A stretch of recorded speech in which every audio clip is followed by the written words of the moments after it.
Hello, and welcome back to Dream Daddy.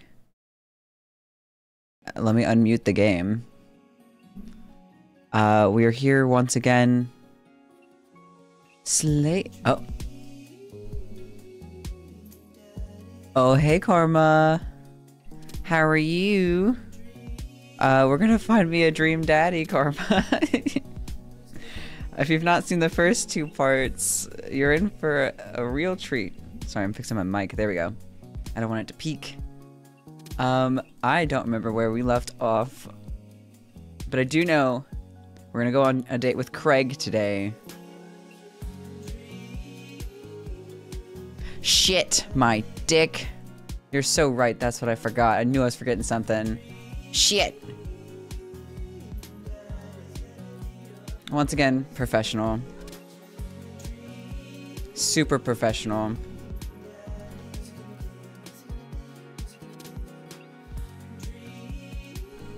Hold on.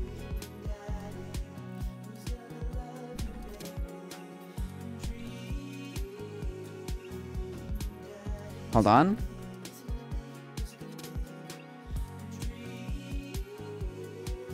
Hold on.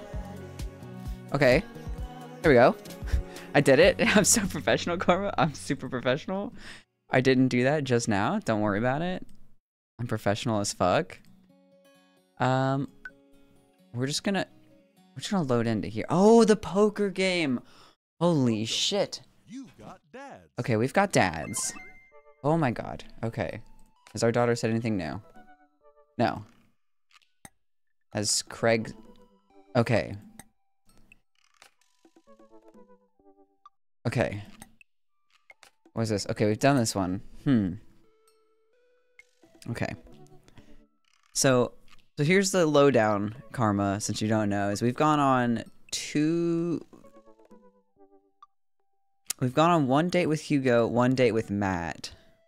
These two. And I liked both of them a lot. I want to go on a date with Damien. Our romance options are ended with Robert, unfortunately, because we slept with him on the first night. Because I'm a great dad. Joseph's weird. He's got like a wife situation, and it's... Okay, I changed it, Doom. I changed it. Okay, I'm professional. Alright? I'm a professional streamer. Should we go on a date with Damien first, or Joseph, or Craig? Those are the three that I'm looking at today is going on. And definitely one of these two I'll go on a second date with. Maybe Matt? It's messy. Well, listen, he was like, we went to the bar, and then we saw him there, and he was like... And who am I to refuse? Craig is me. Karma, he's a gym bro. Look at him. Hey, buddy. If I called somebody buddy, I would just off myself immediately. I hate that. We're gonna go on a date with Damien first. He's a vampire dude. Oh. Slay. Robert reminds you of your actual father, dear. I want to do all of them, obviously. Okay, here, this is what Craig looks like since my cam's in the way. That's what Craig looks like. He's cute. But if I go on a date with him, he's gonna want to run. And like I said, Robert's romance options. I tried to go on a date with him, and then that's when Mayhem told me that if you sleep with him on the first night, you cannot romance him. Oh my god, Karma, don't shower at the gym with him.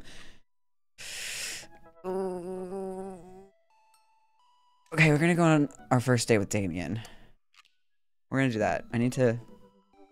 We're doing none of that running shit. So true. Oh my god, my camera, it's so bright. It's so bright. Is this yellow or orange? Hold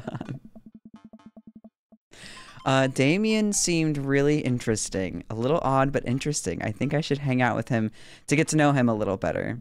I navigate to Damien's dad book page and type out a message. Alright, what are we typing?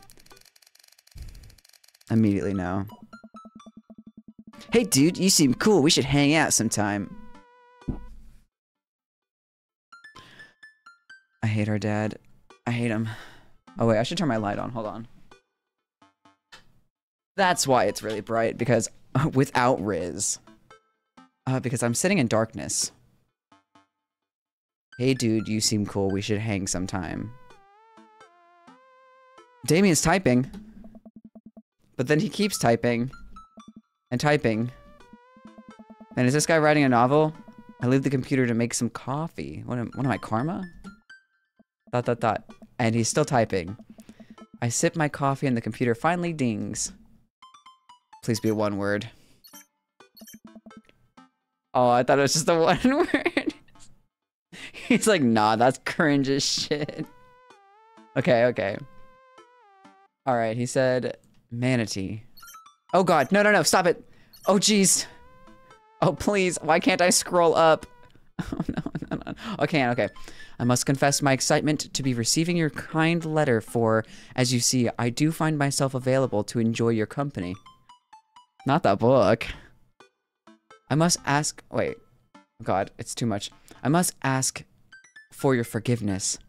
However, as I believe our first meeting did not paint me in as gentlemanly manner as I would have liked.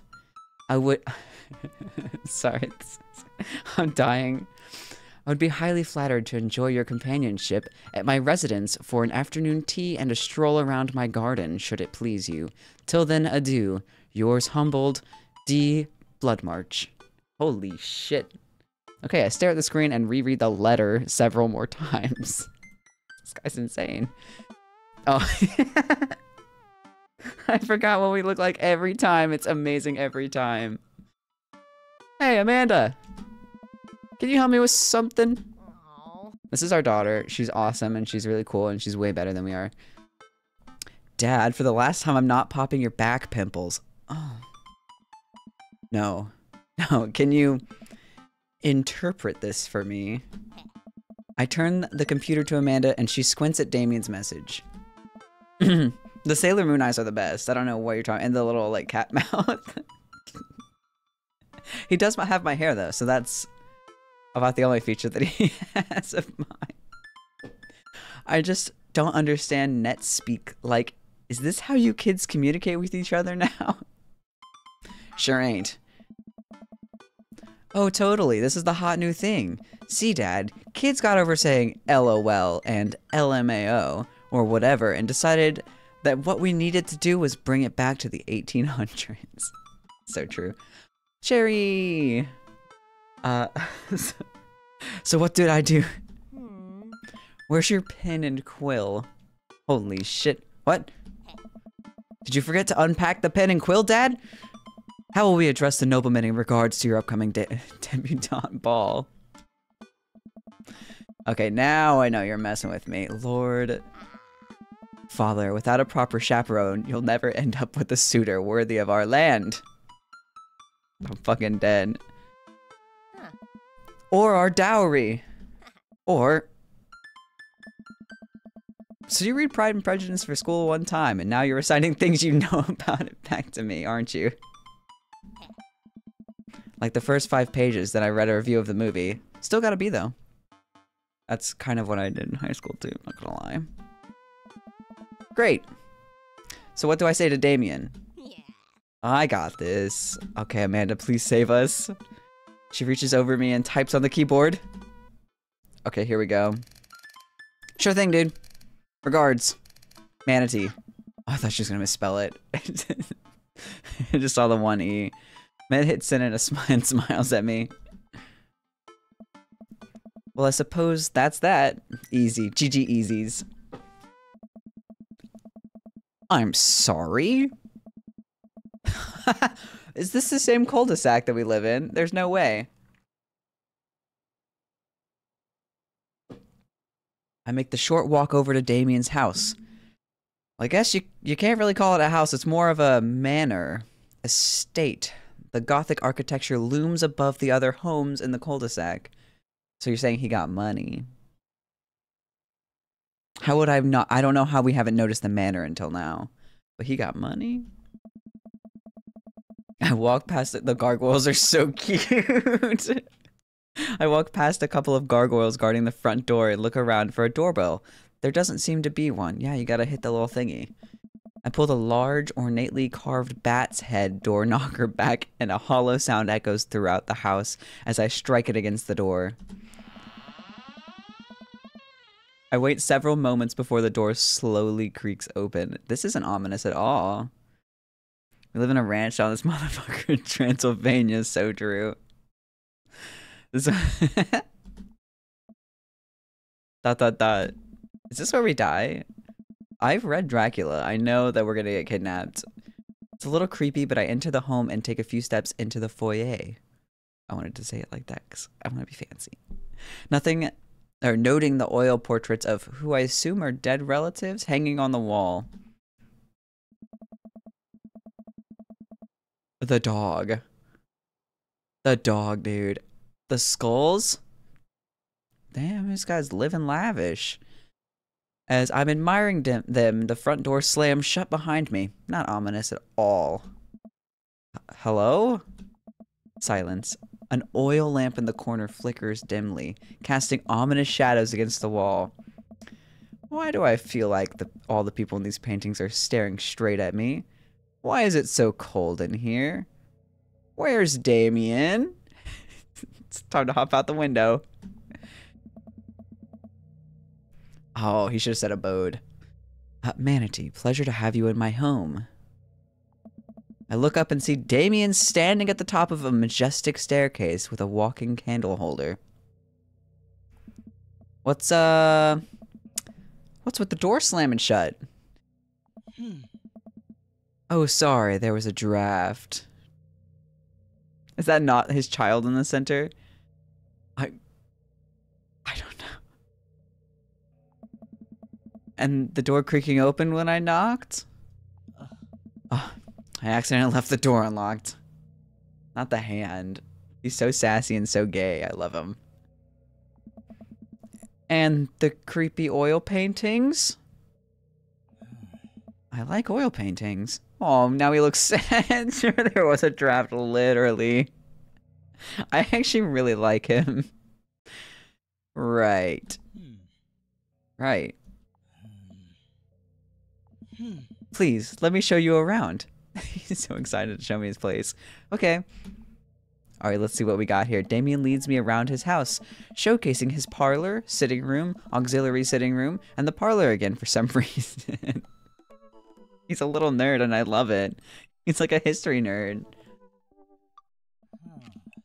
This is one of the older homes on the block, yes, but nowhere near as old as the architecture might suggest. Through extensive renovations, I have been able to craft a residence that is both historically accurate to the Victorian period and equipped with the amenities of any modern dwelling. What a king. We walk past a door covered in bumper stickers, caution tape, and a black parade poster. Did they listen to My Chemical Romance in the Victorian era? That's my son's room. You know how the rebellious teenage years are. Onward, onward. There's more to see. We reach a door at the end of the hall that Damien opens with a flourish. He goes, right this way. And this is the library. That's a lot of butterflies. I'm taking it all in. Alright, I've taken it all in. Sunlight streams in from floor to ceiling. Arched windows. Wait. I'm gonna leave that sentence how I said it. The walls are lined with packed bookshelves, and even more books are scattered over the period-appropriate furniture. Damien is clearly really proud of this room. He found them on the side of the road. I feel like it's probably his hobby to like catch them or something and like pin them. That would scare me because I feel like I would. Oh god. Okay. Our first choice of the day. Okay, I did point out the butterflies first, so we're gonna look at the butterflies. Oh, we got some hearts. I walk up to the glass display of pinned bugs on the wall. It's pretty impressive. Hey, nice bugs. I pinned them all myself. Maybe I could show you how sometime. I knew it. I knew it. There's no way a gay has that in his house and he didn't do it himself.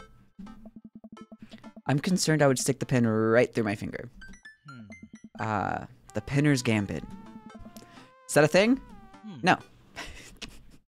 Okay. Okay, pick up a book or look out the window. He was talking about his garden. But there are a lot of books here. And we can see the garden later. Pick up a book. Okay, well, he loves me. You know, Manatee, in the Victorian era, there was some controversy surrounding reading. Many people thought the more tawdry novels, is that how you say that? Would encourage youths into a life of crime and would cause too much of a distraction from work and school. I pull out a book at random and examine the worn cover. Opening it, I turn to a random page and read aloud. Oh,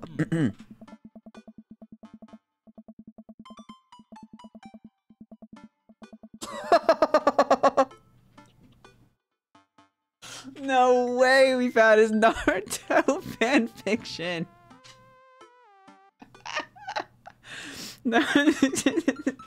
Naruto struggled against the chains that Sasuke has bound him with.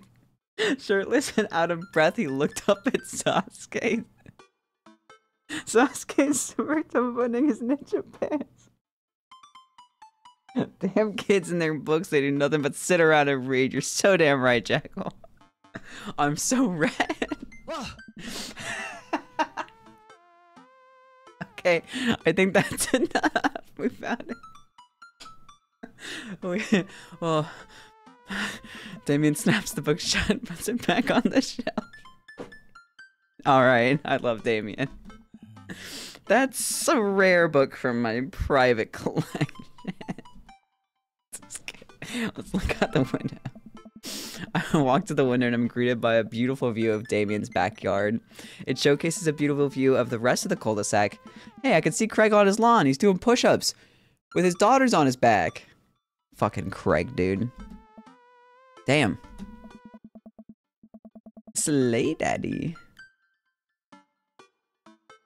Oh, wait, you did, Craftsy. Now I'm confused. But thank you for the 7 months. Thank you, Queen. We just found Damien's Naruto x Sasuke fanfiction. Sorry, did I say fanfiction? I meant smut. Always. Okay. Yeah. So a big giggly from that was so funny. I want to read the rest of that. Send it to me if you can find it. We love a good smut. He sees me and waves happily, doing push-ups with one hand now. Fucking Craig. You didn't know those were different things. Fanfiction and smut? They can be. Some fanfiction's wholesome. Damn. Did you know that Victorians spend at least 20 hours a week gazing longingly out of full-length windows? I love him. Wait, really? Oh. No, but Victorians did appreciate telling a good joke. He's so cute. Oh. Please, will you join me for tea? Oh no, why are all these dads so likable? I followed Damien to his sitting room, where finger foods have already been set out upon a beautiful, tiered silver tray. I take my seat on one of the high-backed chairs as Damien pours and serves me some tea. I can't believe we're having a high tea. I never thought I'd get to do this. I want to do that. I should have a tea party with my friends. Damien smiles to himself. What? Oh. Why did I say it like that? It's a common misconception that high tea refers to the wealth or class of the people enjoying it, when in fact the high refers to both the latter time of the day and the working class had to enjoy tea and the height of the tables on which they were served. Interesting, you learn something new every day. Oh. My dear friend, we're currently enjoying afternoon tea. That's, informative. Damien takes a seat next to me and serves me a tiny sandwich. Your home is really impressive. Are there a lot of goths in Maple Bay? I like your cape. I do like his cape. It's a cloak, actually, but thank you. Victorian fashion is very important to me. I do like his cape. Cloak. Nice. You pulled it off quite well. Ooh, we're already flirting. Oh, thank you. Regardless of my historical leanings, it's very important to me to present myself well. It has taken a long time to come up with the style that's both true to form and representative of myself, but I'm very happy with how I dress. Slay. I love that for him. I do get some strange looks, yes, but it's something that brings me a great deal of joy, so I don't mind. Sweet baby boy. To be able to wake up in the morning, pick from my closet a variety of cloaks, waistcoats, top hats, and even binders that are period appropriate feels amazing. You wear top hats? Listen, sometimes I correct my wording, sometimes I don't. It's really up in the air at this point. Vamp Daddy, I'm into it. Me too. Dot. You don't? What got you so interested in goth stuff? Oh. Well, when I was a young boy, my father... Oh, did he... Oh, he did say that. Slay. When I was a young boy... Did he take you into the city? Sorry? Did you guys see a marching band? I'm afraid I don't understand. You're serious? Of course. But it's...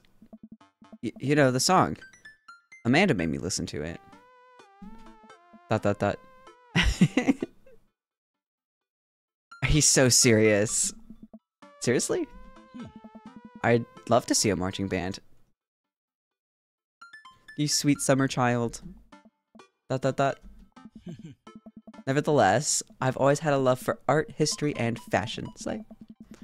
What started off as a small hobby of collecting taxidermied animals grew into a sort of an obsession. It's a privilege to be able to appreciate the lives and culture of those who came before us, I think. MCR for life. So true. That's sweet. Why not go all the way? I like not dying when I catch a cold.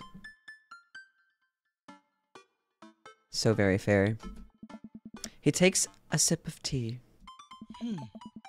I can acknowledge that there were many very terrible things about the Victorian era, and to try to live a life that strictly aligns with those ideals would be, admittedly horrid. Wait, why is Twitch scamming her? Huh? But I think it takes a critical mind to truly appreciate something to the fullest, to be cognizant of its flaws and love it all the same. Tell me, Manatee, do you have any hobbies? Oh god, okay. She did! I think it just... I don't know, yeah, maybe.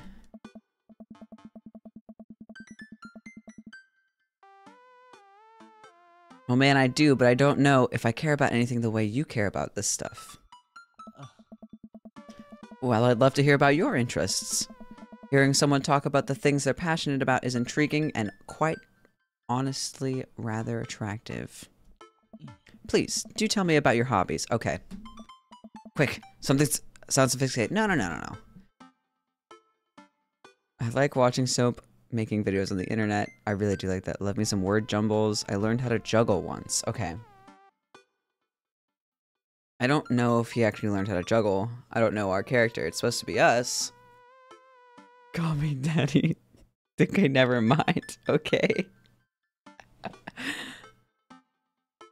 Hi, friends. Oh, friends, we made it along the way. Oh my gosh. Maybe the dream daddies were the friends we made along the way. Hello. Okay, the only one that is actually me in real life is the soap making videos. Ooh, which one of these two though? Because I know our character likes word jumbles. I wish he would talk about ice truckers or whatever the heck he was watching. Ooh.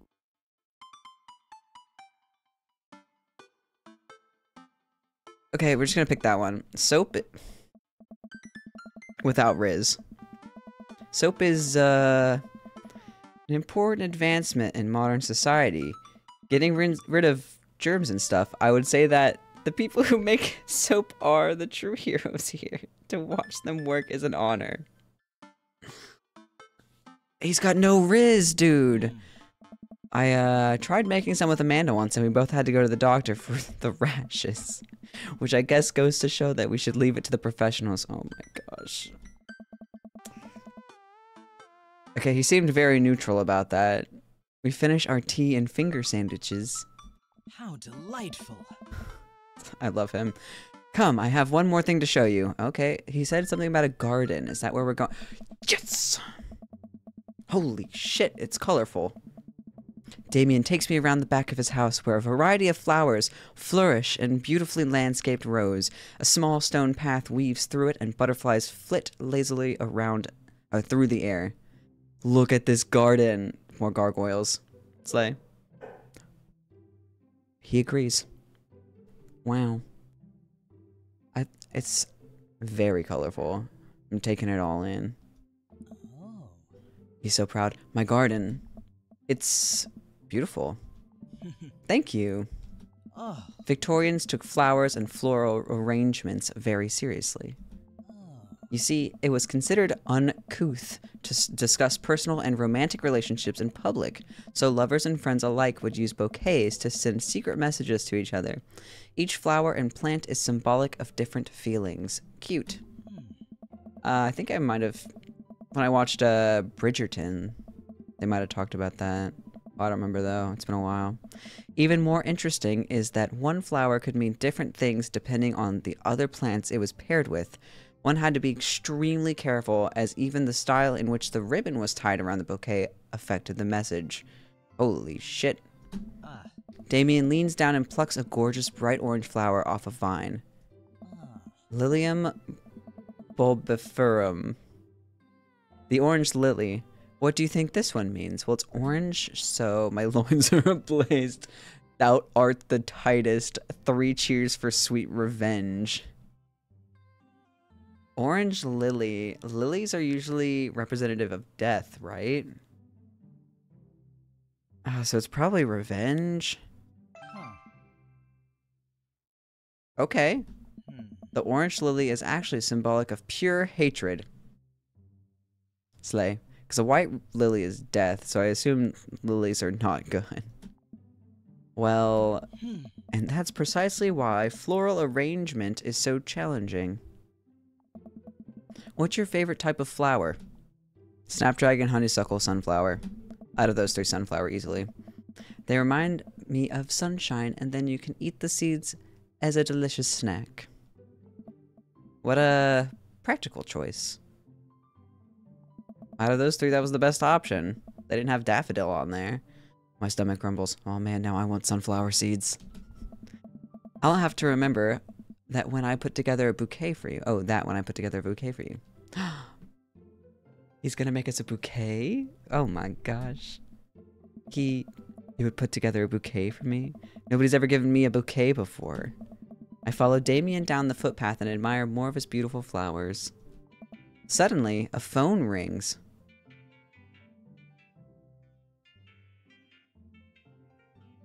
Okay. Oh, Manatee, will you excuse me? I must take this. Yes, sir. He pulls a cell phone out of his pocket. I'm a little surprised it's not a rotary phone. Go for it. Damien smiles and walks back to the house. I take a deep breath and enjoy the heavily perfumed air. What a lovely yard. Alright, they got and in there twice. We got him. That's the second mistake I've found so far. This makes me wish I had put a little more effort into the garden Amanda and I tried to start one time. Our watermelons grew to the size of cherry tomatoes and then immediately died. Well, growing plants is not for everybody, and I'm included in that. Oh, hey, a gargoyle. Oh no, I knocked over the gargoyle! Damn, immersion ruined. It's true. Okay, we're fixing a garg? Oh god. Okay, we got that.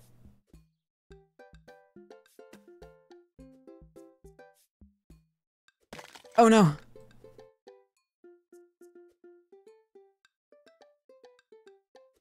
Okay, am I stupid? To go this way? Oh god. Oh, it was upside down. I was like, what's going on with this head? Legendary. Okay, we did it. We fixed the Garg.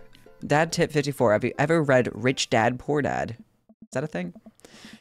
Oh, that was a close one. Uh-oh, here comes Damien. He looks upset. He saw us break the gargoyle. Run. Oh. Manatee, my sincerest apologies to have kept you waiting. There's an urgent matter that I must attend to, so I'm afraid I must take my leave. No problem, dude. Everything alright? Damien worries the hem of his coat. Oh, wait. Yeah, worries the hem of his coat with his fingers and looks away. Murmur. We murmured him. Everything is perfectly fine, but it's Lucien. Is that his son? What's wrong?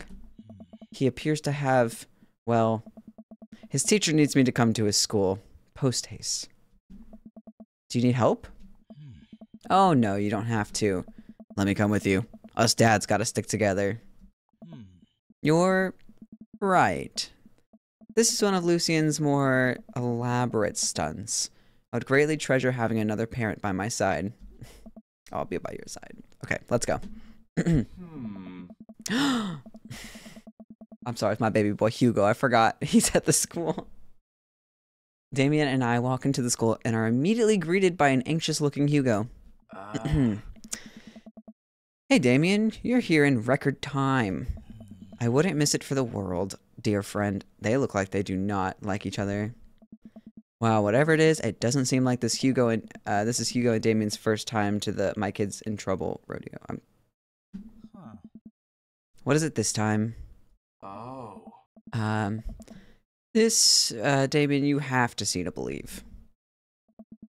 Damien and I fall into step behind Hugo, who leads us through the busy corridors of the school. We pass by several classes in session, and I vaguely wonder if Amanda is around. Hugo eventually ushers us into a small boiler room with a flight of rickety stairs leading down into darkness.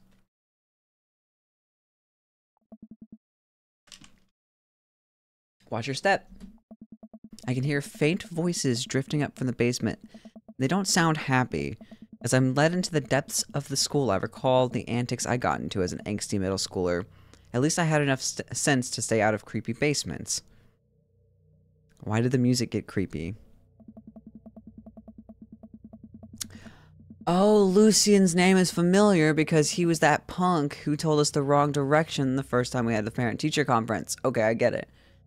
We find another teacher in a boiler room tucked away in the back of the basement. With him are Lucien and Ernest, Hugo's son. Oh, that's Hugo's son. Okay. Lucien has a bloody nose. Oh. Thanks for coming. I can't make head or tails of this. I look around the scene of the crime and a bunch of bricks and some masonry tools scattered around. What are they doing down here? What happened here? Ernest punched me. Lucien tried to kill me. What? The room falls silent. I was not trying to kill you, dumbass. I was just trying to build a brick wall around you and see what would happen. You promised me there was wine down here. You tricked me. Whoa, whoa, whoa. Wait a second. Lucien, did you try to... Cask of Amontillado? What the hell? Ernest? I'm neither confirming nor denying that.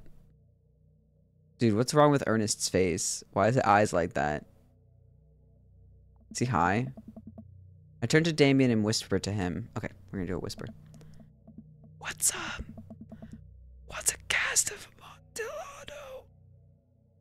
Oh, Edgar Allan Poe. I didn't read a lot of that. There it is. It's a classic Edgar Allan Poe short story where a man gets his enemy drunk, lures him down into his cellar with a promise of wine of a fine vintage, then buries him alive behind a brick wall. Oh. It's a lovely story. Okay. Yeah, he says it all. It tells it. So wait, Lucien, you tried to do that to him? I was curious to see how it would turn out. I wasn't actually going to leave him there. What was the thought process here? That Ernest was just gonna sit still while you slowly built a tomb around him? Well, it worked for like 20 minutes because he's an idiot, and then he realized that I had lied about the wine, and you were cackling maniacally. That sort of tipped me off. What the hell? Ernest, 20 minutes. 20 minutes? It took him 20 minutes to realize. Dad. Whoa. It took you 20 minutes? Son, we just did an entire 2-week unit on the cask of Amontillado. I can't even... Is that how I'm saying? Whatever. And it took you 20 minutes to realize Lucian was leading you into an elaborate ruse. Did you even read the story? I read the first 5 pages and then read a review of the movie. Oh no, he's just like our daughter. Sweet Manchego. It's only 5 pages long and there is no movie. Yeah, you're right. I paid Lucian to read it for me. Actually, he didn't even pay me, so when you think about it, this was me teaching him a lesson. Damien and Hugo both have their head in their hands. Amontillado. Oh. Amontillado. Weird. That's not how I would say that at all. You guys are always telling me to engage in the literature, and I did. I don't see a problem here. I'm gonna give him like a sassy teen voice now. Why is it called teacher? We know his name is Hugo. We've been on a date with this man. In fact, we saved a girl from the penguin exhibit with this man. Alright, I'm filing this under what the hell. Don't do whatever that was. Again, you're both suspended for a week. Ernest and Lucian high five. The teacher starts to stomp up the stairs. The teacher, he has a fucking name. Hugo, I'll cover your oh, a different teacher. Oh. Oh. But Edgar Allan Poe, was he Spanish? We'll never know. There's nothing on the internet about what his nationality is, so we'll never know, you know?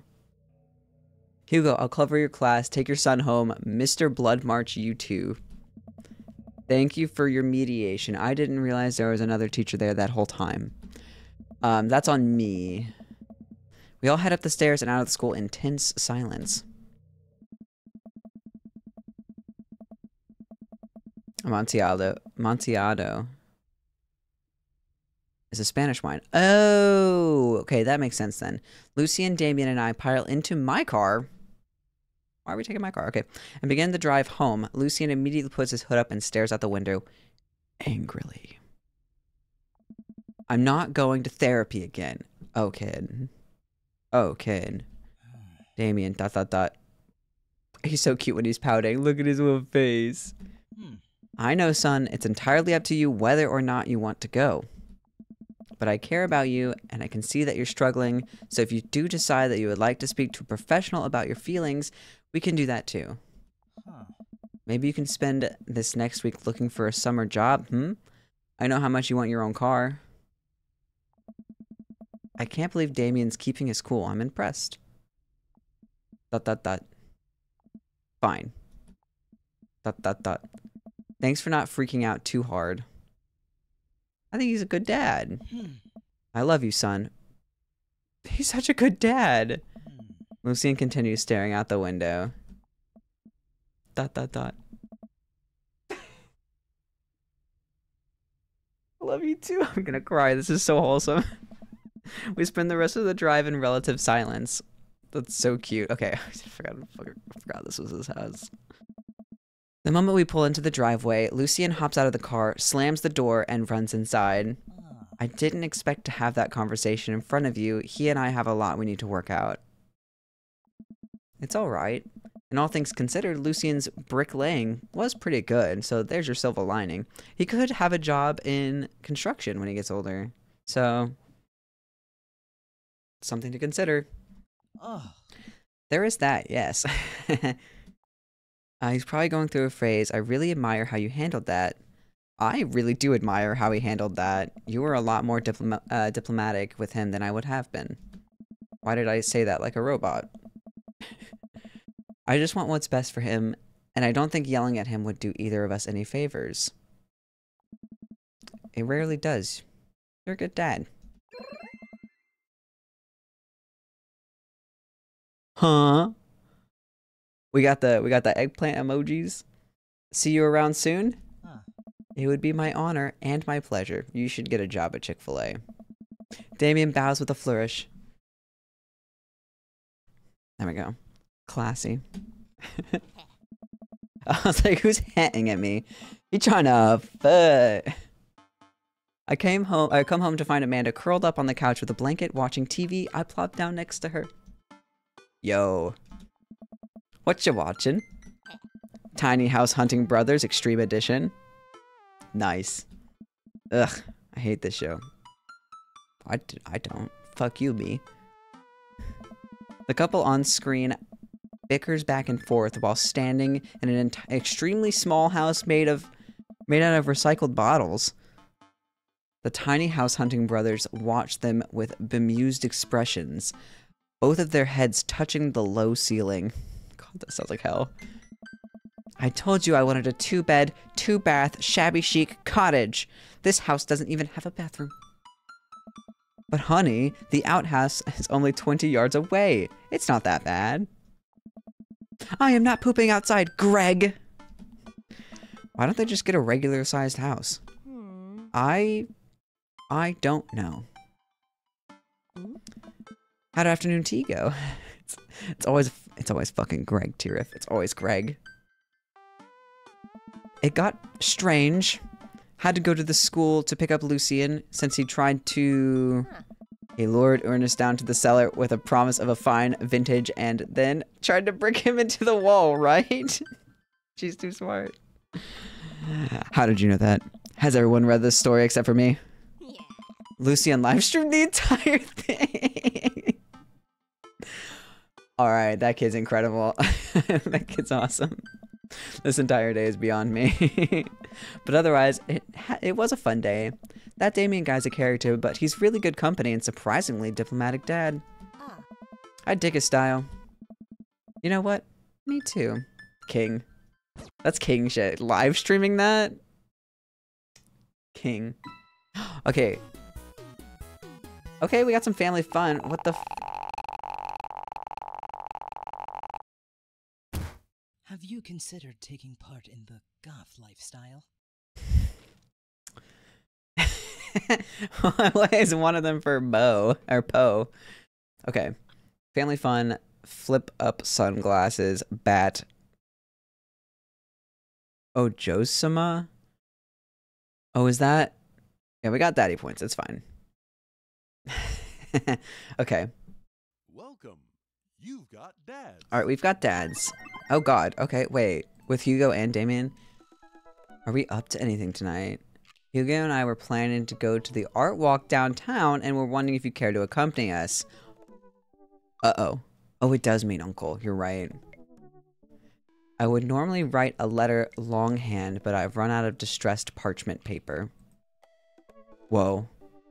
Why can I see Damien and Hugo's chat? Am I a hacker? But I don't even have a hacker alias. The feds are gonna bust down my door any minute now. I've gotta destroy this computer. Manatee, this is a group chat. Oh, thank God. Do either of you guys know how to destroy a computer? You can run Derek's boot and nuke it from a startup flash drive, but once you've done that, it's best to physically destroy the platters altogether. What? ... The Victorians were well versed in information security. Manatee, do you want to go see some art or not? I do, actually. Let's do. Dad tip 60. Never give up, never remember. Wait. Dad tip 40. Managing debt is just part of being an adult. So true, bestie. Damien and Hugo invited me to the monthly art walk in downtown Maple Bay. I've never really been to one of these before, so I'm not quite sure what I'm in for. I think I'm here a bit early. I don't see Damien or Hugo anywhere around, and I feel just a little uncomfortable standing among all these fancy art people. What did we wear? Manatee? I turn around, it's Joseph. Oh God, it's Joseph. Get this blonde fuck off my screen. Joseph, what are you doing here? Joseph scoffs at me. God, I can't stand him. What am I doing here? How could you ask me that? I'm obviously a huge art, appreciator, appreciatist. Okay, fine. Damien invited me to this art walk thing. I'm guessing he invited you too. Yep. Admittedly, a little out of my depth here. Oh. Thank God. I thought I was going to be the odd one out. Are you allowed to say that? Say what? You know. Thank God. Yeah. Yep. I actually get double points when I say it since I'm a minister. The points get you into heaven. That's how it works. Anyway, where are the guys? I look and spot Hugo and Damien, who seem to have just arrived at the gallery. Good eve, good eve, good eve. Evening, friends. Oh. Who's ready for some art? You know, I have no idea what the... Art is dead and nothing is real. Oh no. One of these is gonna make... Okay, you know I am is gonna make Damien happy. I have no idea what I'm in for is gonna make Joseph happy. And art is dead and nothing is real is gonna make Hugo happy. Ooh. Art is dead and nothing is real. Oh no, it made Damien happy. Oh, I don't know these people as well as I thought I did. You'll fit right in. All you have to know is that if you're ever feeling overwhelmed, there's generally always a table that has free wine and cheese. I like art now. I like art very much. Oh. I've got the table in my sights now. If you'll excuse me, I'm going to help myself to some tiny wines. Talk art. I would rather do anything else but talk to that man. So what's this first place? What first piece? That's probably what that said. No, it said place. This particular artist specializes in landscape painting of various locales within the American Northeast. Okay, so like New England. I look at the art. It's rad art. At the risk of sounding uninformed, do all these landscapes look like butts to you guys? Damien and Hugo lean in, examining the paintings in earnest. Oh. It would appear as if you are correct. Valid assessment, Manatee. Hey, this art stuff's pretty easy. Oh, it gets more complicated. Sometimes the butts are more symbolic. Sometimes the butts are metaphors. Sometimes art is about the butts they don't draw. I fucking love Hugo. Interesting. Joseph returns to our group with tiny cheese and wine. Please, Joseph, leave. What'd I miss? Butts. Oh. Shame. The cheese is nice, though. I don't trust Joseph. It's something in his shady little blue eyes that just... Ugh, he's shifty, for sure. Shall we visit the next place? Oh, maybe it was oh, very pink. I like this one. Oh, I like it. I like it a lot.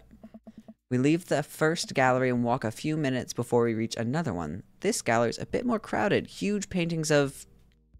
I'm not even sure. Hang on the walls. Oh. Oh, geez. What am I looking at here? This is abstract art. I think the more important question is, what does this art mean to you? I stare at the painting, concentrating as hard as I can on its meaning. Alright, I'm gonna look at the big pink one in the back. I'm gonna look at this one. What does that mean to me, butt? It's a butt. It's a metaphor for the human condition. It reminds me of my childhood. It represents strife. It's a butt.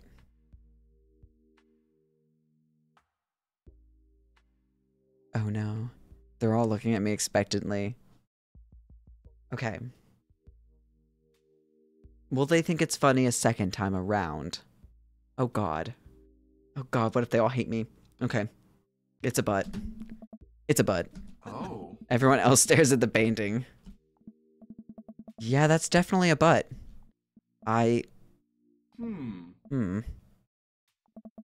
While a valid assessment, I feel like the artist was trying to make a different statement. Probably how much he liked butts. You are a servant of the Lord. We're all God's creatures, even butts. Oh. Comparing this piece to the artist's body of work, I'm sure this represents a sense of isolation he feels creating traditional abstract artwork in a field that's rapidly moving towards digitization. Interesting. Wow, how did you figure that? That's what it says on the placard. Alright, dude. Oh. Let's look at a few more of these. We walk around the gallery, sampling more of the artist's work. I almost hate to say it, but abstract art is kind of growing on me. It's interesting that the artist chooses not to let their work be defined by... What's the word? Realism? Realism. Reading is cheating. You're so right, Tirif. I can't believe they would cheat like that. As we're looking at one of the paintings, a patron scoffs loudly. Uh-oh. McSlorp Glorp and Beller. Slay Daddy. Hi, how are you tonight? We're getting a dream, Daddy. Yeah. I'm doing it for myself, okay? Psh, I could do that. Alright. Alright, jack off. Excuse me, is how I assume he said it. Oh, you can have them. You can have my fingernails. They're just for you.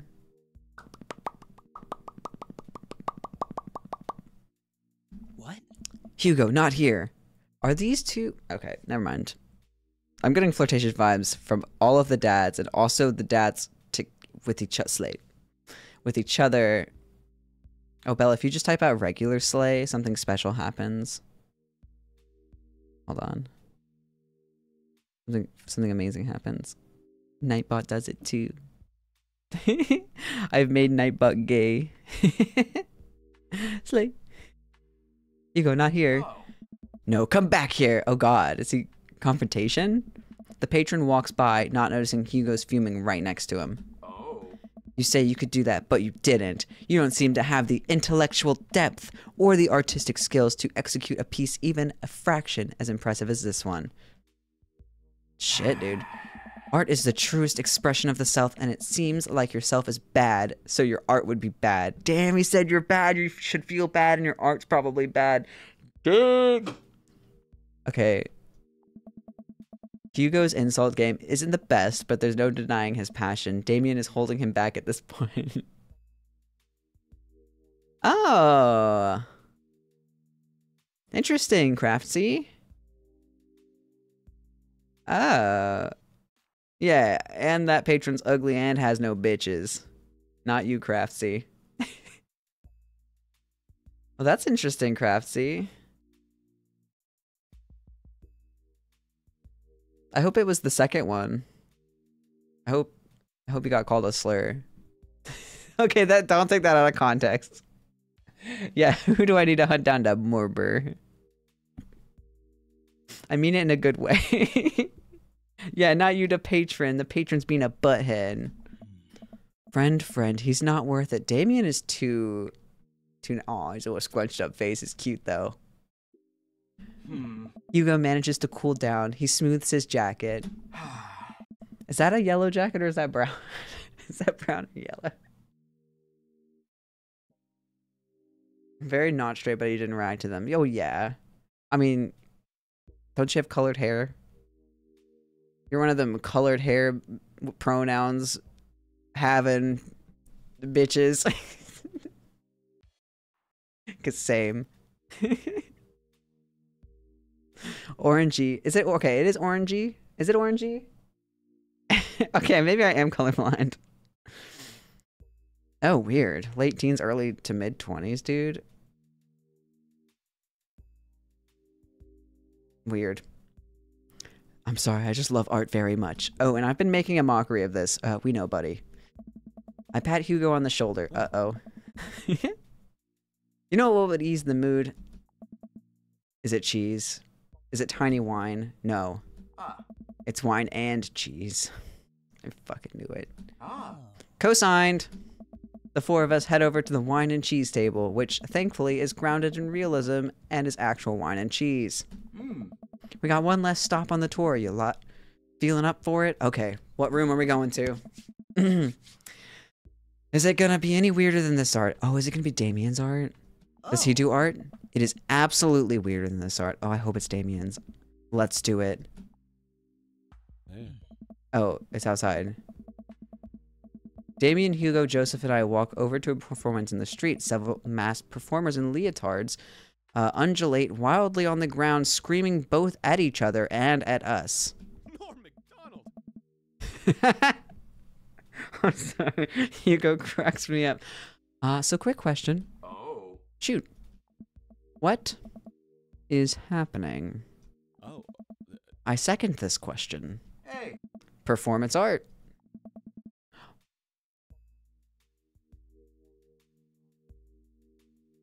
What's up, Jester? What does it mean? Again, I pose the very same question to you, Mr. Ooh.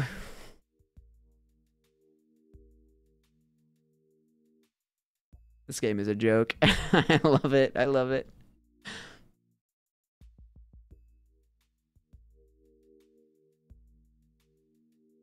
Oh, you don't like the word undulate?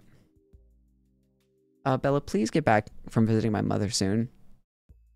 I like undulate. Yeah, I'm Mr. Uwu to you, Bella. Oh God, okay.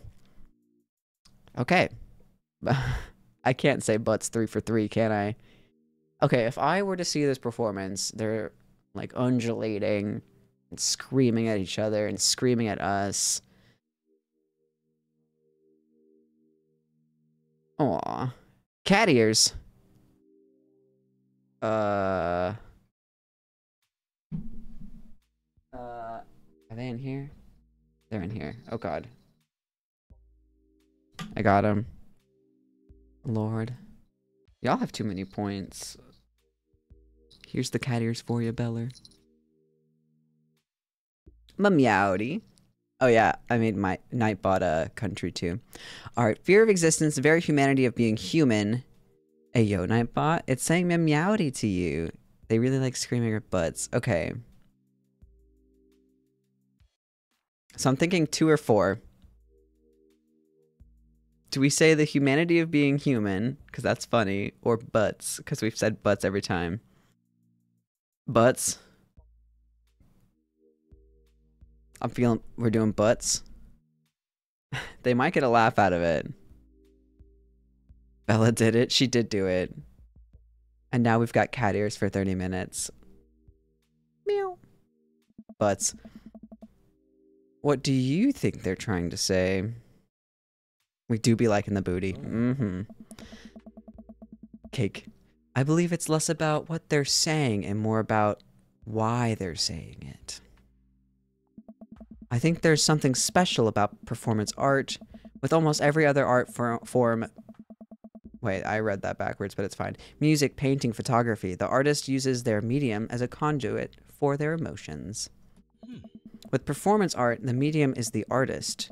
It's the purest expression of raw human emotion. It's art as catharsis. And ass. Oh no. That's beautiful, Damien. Then why'd you say I don't know? Whatever. So what you're saying is... Oh. If I start making really loud fart noises right now, it's an art as long as I, like, really mean it? Damien fixes him with a hard stare. Starge.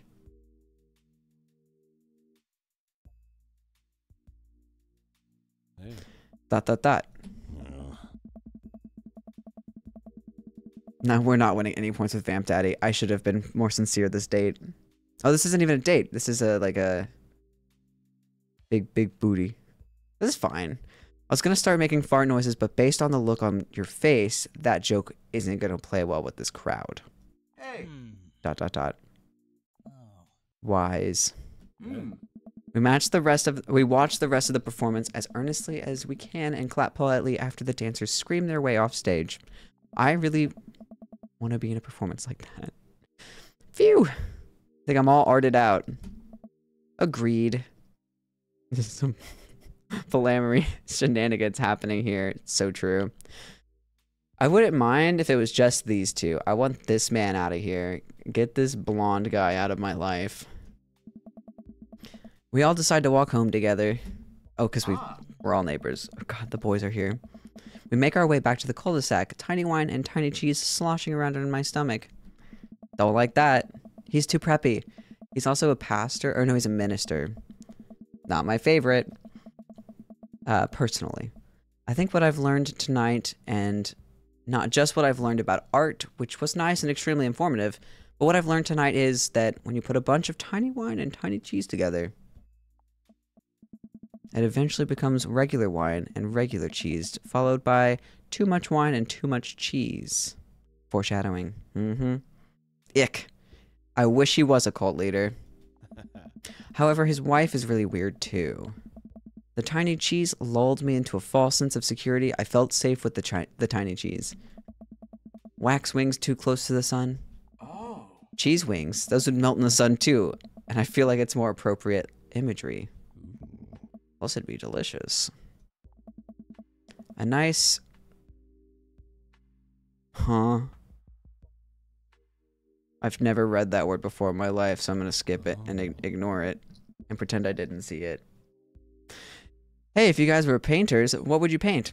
I am a painter. Thank you, though. I actually dabble in oils, mostly paint landscapes. I'm not very good, but it's a nice way to pass the time. Oh. I think I would focus on personal portraits of people in unique professions, like, for example, luchadors? Oh. I think I'd paint boats, seascapes, mostly some lighthouses, mostly boats. Oh, maybe some lighthouses, mostly boats. Really? Hey. Yeah, I'm surprised you're choosing boats in favor of a long history of religious imagery and artwork. Oh. What? Boats are cool.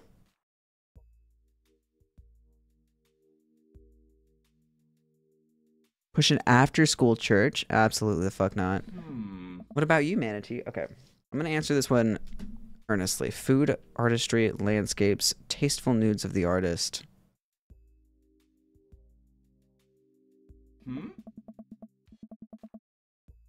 Art is a money-making business, and I know what sells.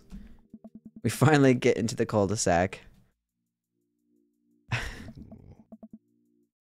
don't like how he did that. Alright, boys, good art. Good art. Agreed. Ah. See you guys around? Whether you want to or not, we're all neighbors, after all. I head inside to deal with my inevitable cheese over.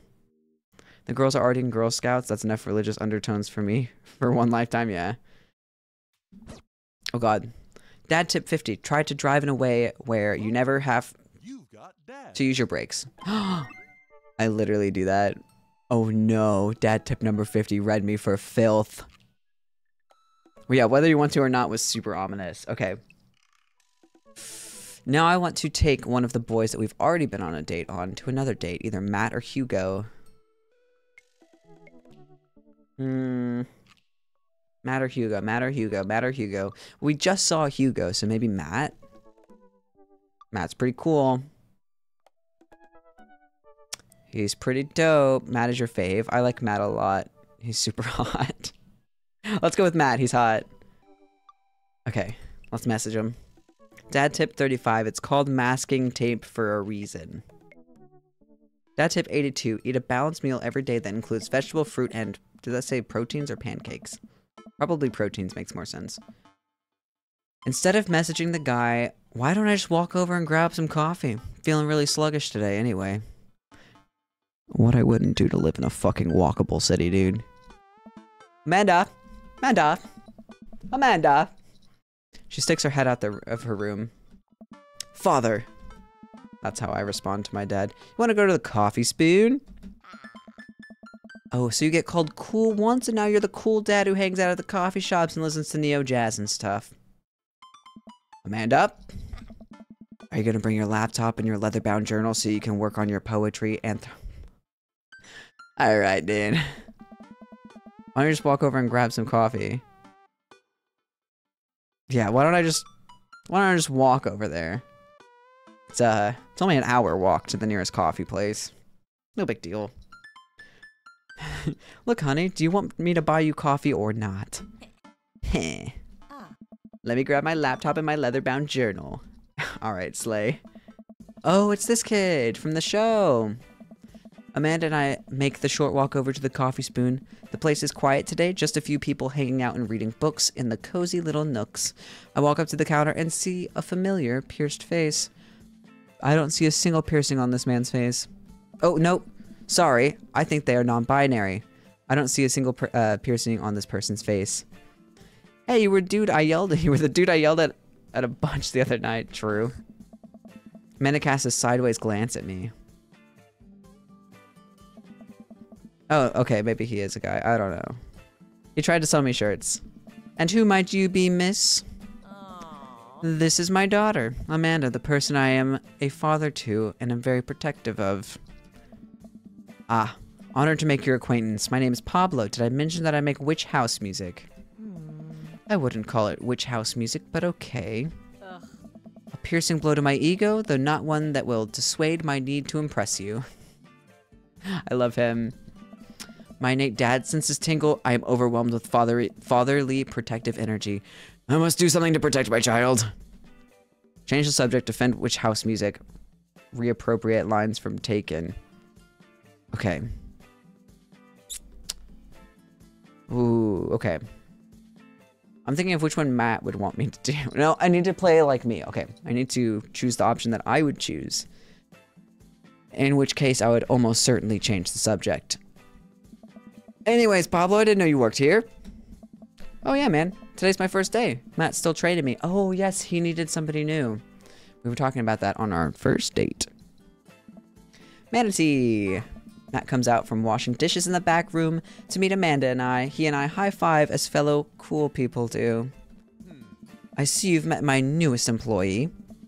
At your service. Although I'm not only here until Vacant Vale starts their world tour. And I read that wrong, and I'm not going to repeat myself. When's that? Well, we have to put out a record first. Alright, Pablo. Now, what do we do with customers again? Right. Yes. Pablo clears his throat. Hello, good folk of Maple Bay. Can I interest you in a tasty caffeinated beverage? A smashing pumpkin spice latte, please. That's so good. A classic. And you? Americano football, decaf for cutie. Decaf for cutie is just so good. A decaf for cutie, please. Don't want too much caffeine. Decaf sounds like you're settling. Oh, I forgot. I just like the name. I have a very early bedtime that...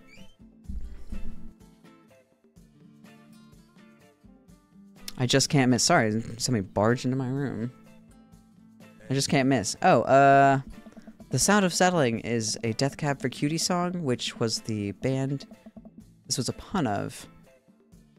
So when I said it sounded like you were settling, I'm gonna stop talking now. I forgot he talks a lot. Okay. Coming right up. Pablo gets to work on making our drinks while Matt observes him. He'll get the hang of it. For as goofy of a dude as he is, kid works hard. Hey man, I don't know why I did a voice. Hey man, that concert was a lot of fun. We should hang out again. Hey. Hell yes. Hey. I'm actually gonna be done training Pablo in a couple of hours and was gonna go record shopping. Wanna come along? Absolutely. Hey. Pablo brings us our drinks and Amanda buries herself in her laptop. I spend my time sipping my drink and cracking jokes with Matt. Dad energy. Last time we hung out, he told me that he had trouble hanging out with other people, but for some reason he and I can talk and joke like old buds. It's weird, I feel really comfortable around him. Slay.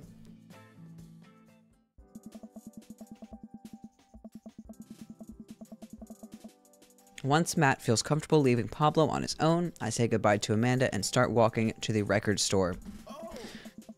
Have you ever been here before? Sorry, I'm still thinking about walkable cities. Have you ever been here before? No, I mean, we have a record player sitting in the living room, but all I have are 2 copies of Frampton Comes Alive. Hey. Oh, this should be fun then. We're gonna find you some good stuff. The walls of the store are packed with posters, artwork, stickers, and records. A few people mill around, flipping through milk crates of albums. Some indie band is playing through the speakers. It's a nice vibe. Fake beard arms race. Sad swears. Steady bow. Dinner food. Dover Ghost Couples Therapy is a really good band name. Holy shit. Yacht Club Miracle. Alright. Oh, there's Capital Wine down there, I think. That's... Drawing Boys Kissing is that band name. So why do people still buy records? Isn't it kind of outdated at this point? Oh my god, I cannot believe we just said that. Matt's about to tell us off. There's a lot of people who are trying to tell you that vinyl sounds warmer or more true to the artist's intent, but I think it's just nice to collect records. Oh. Okay. It's cool that in this day and age we have just about every song ever created available instantaneously on our phones, but there's something about holding an album and getting to see the artwork in your hands that I'll always love. Okay, that's fair. That's why I try to get as many of the records that I love in physical form as possible. Remember when we were kids and we would have to wait around by the radio with a cassette tape so that we could record our favorite songs? Never did that. Made each listen really special, and mixtapes were even cooler because of how much work they took. Now you just make a playlist. I think the last time someone gave me a real mixtape was in high school. I look around the multi-level record store and spot some genres: future wave, jungle, anarcho-pop, exploitation. I have no idea where to even start. What the fuck is that? Okay. Man, this is a little overwhelming. Here, let me help you find something you might like. If you were a milkshake, what flavor would you be? Strawberry, strawberry, strawberry. If you could only buy one type of candle scent for the rest of your life, what would it be? Lavender, lavender, daffodil, camouflage, summer breeze, no. Fire, no. Daffodil. What's your favorite ambient sound? Rain. What's your dream vacation spot? My backyard inside an active volcano, living off active volcano. What's your deepest, darkest fear? I worry that people are nice to me only because they want something from me. I fear that I don't deserve happiness and won't ever get it. What if nobody exists but me and I'm fabricated this universe? Saying, you too, when the waiter tells you to enjoy your food. Oh. Matt thinks for a moment. That's so sad. Nobody read what I clicked. Oh, I know just the thing. Matt runs to the other end of the store and returns holding a record behind his back. He shows it to me. This is Smokey Rolls Down Thunder Canyon by Devendra Banhart. Sounds like what you need is some Devendra Banhart. Actually, I think everyone needs a little bit of Devendra Banhart in their lives. Whoa, dude. Thanks for the recommendation. You're gonna have a great time with it. Promise? Oh, promise. I don't know why I made a question. That's probably a real song. Relatable topics. Those first two hit a little too close to home.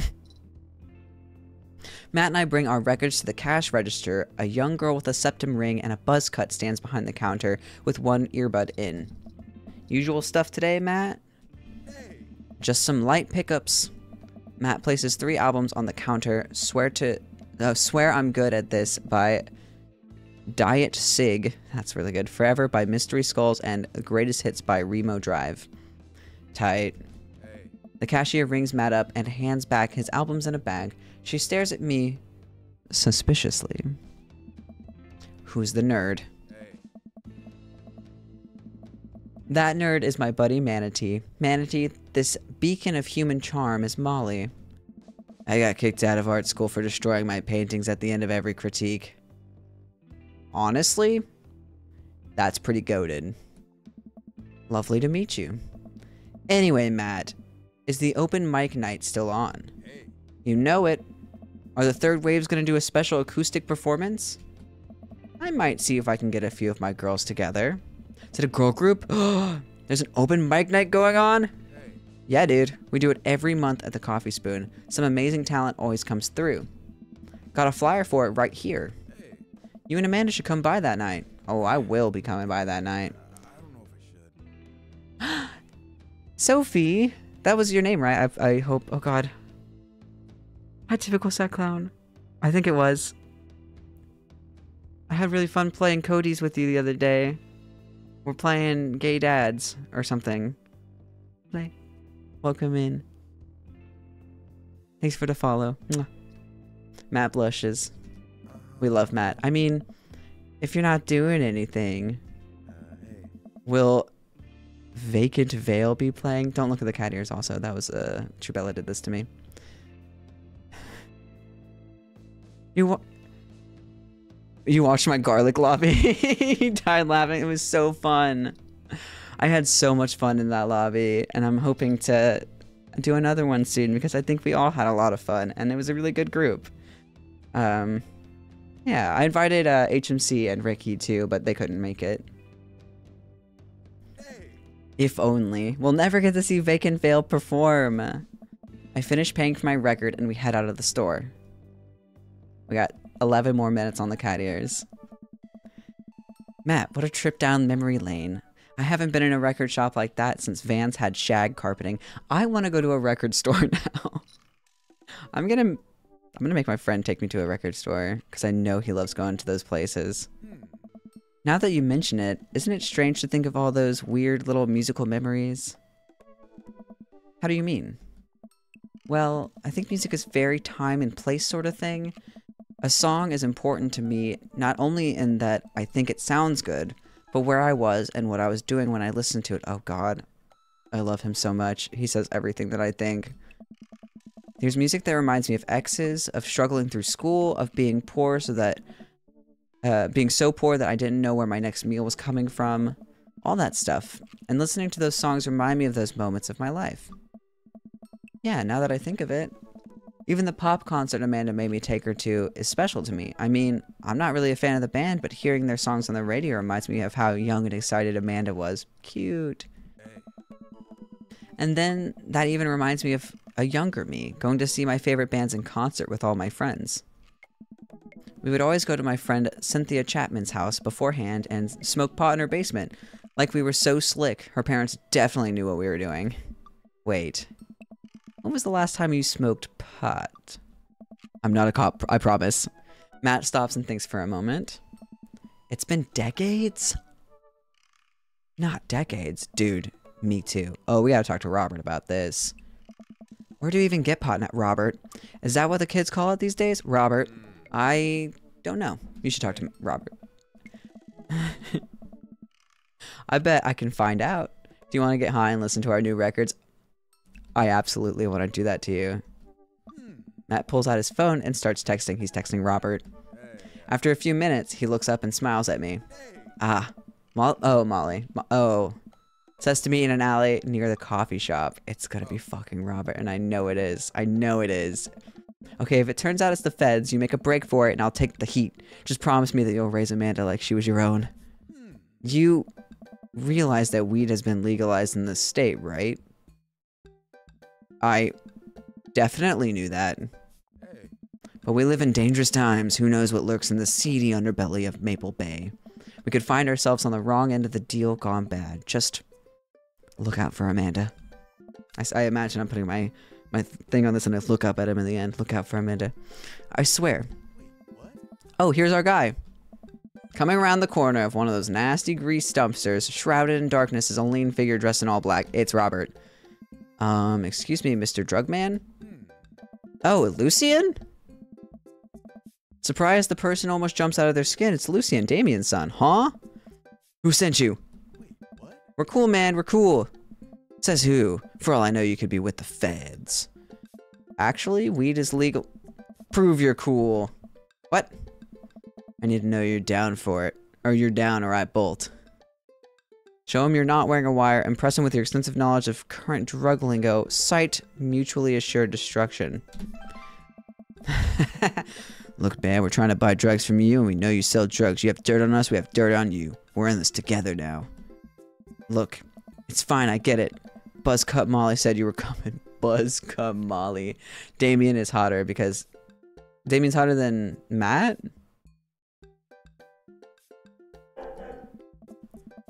Right, now that formalities are out of the way, let's make a deal. Alright. How much you want? 1. Well, yeah, his son's a kid. I don't know, like a high schooler or something? I don't know. Damien's way hotter. He said how much we want and our response was 1. One what? Hey. Yeah.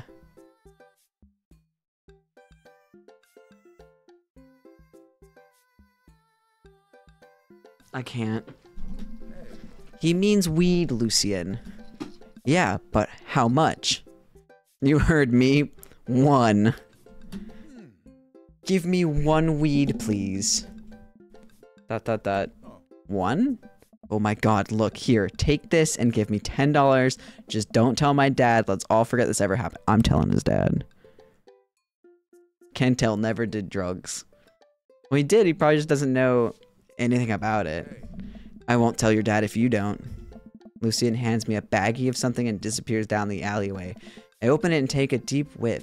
It smells like genuine drugs. Yes, sirree. This game is so goofy. That went smoothly. Yeah, we should get off of public property before we smoke this. Great idea. Let's head back to my place. Oh. It's oregano. It's actually DiGiorno. Okay. Matt and I walk to our cul-de-sac and stop at a gas station on the way to buy rolling papers and soda. I feel like I'm 16 again. Imagine it is oregano, though. Ooh, cool house. Carmencita's having a sleepover tonight, so that gives us all the time we need to do drugs. Awesome. Let's do some drugs. Matt pulls one of the records out of his bag and puts it on for us. I plop down on a comfy leather couch and look around his place. There are a bunch of band posters, and his record collection takes up an entire wall. We should get off public property. Honestly, good call. Whoa, what a collection. Been collecting my whole life. It was nice to finally get them all in one place after being on the road for so much of my life. Had to ask my parents to hold on to them for me. Well, that's sweet that they did. God, Matt's so hot. Matt sits down next to me and we lay the marijuana drugs out on the coffee table. Do you want to do the honors? Neither of them know how to do this. Please, it's your house. Oh. Slay Craftsy. Neither of them know how to do this. If you say so. What?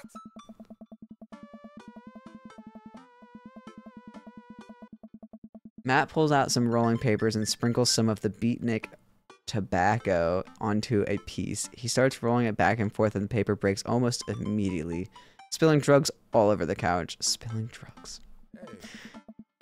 Never was too good at this. Matt tries again and is able to successfully roll a nice looking weed cigarette. He hands me a lighter and the blunt, I think, and I take it. Well, let's... Hello Kitty rolling paper would go hard. Open up the nug, smoke some of that gateway drug, rip that golf fairway. What the fuck do these even... Rip that golf fairway is really fucking funny, because I know it refers to green. Okay, he liked that.